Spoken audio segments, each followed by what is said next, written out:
Ako má vyzerať láska medzi manželmi? To by sme my ľudia tak veľmi presne chceli vedieť, že ako to všetko má byť v rodine a v manželstve. Nejako tak veľmi tušíme, že to celé šťastie života je práve za rodinu, za manželstvo.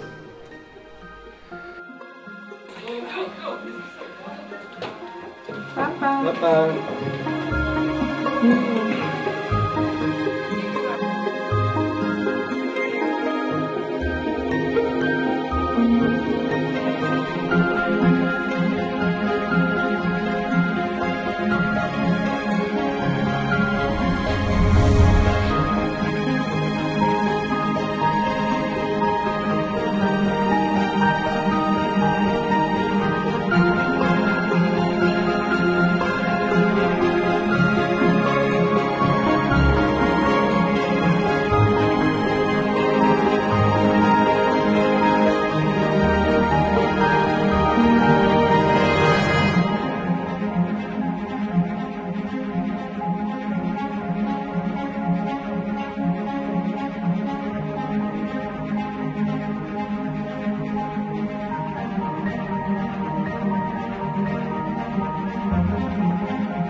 Karina, príjmi tento prsteň ako znak mojej lásky a vernosti v mene Otca i Syna i Ducha Svätého.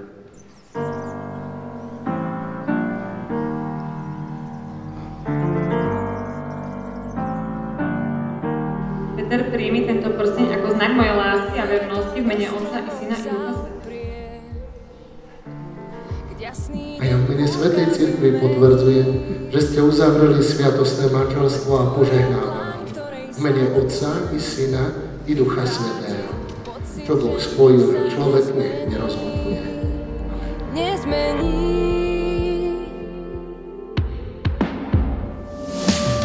Buď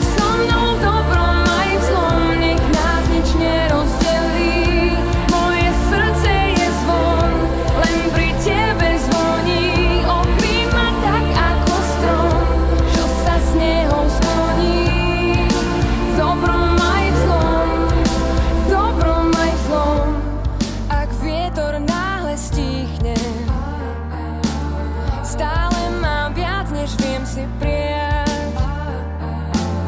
Len s tebou znova sa nadýchnem a cítim, že všetko je zas prvýkrát.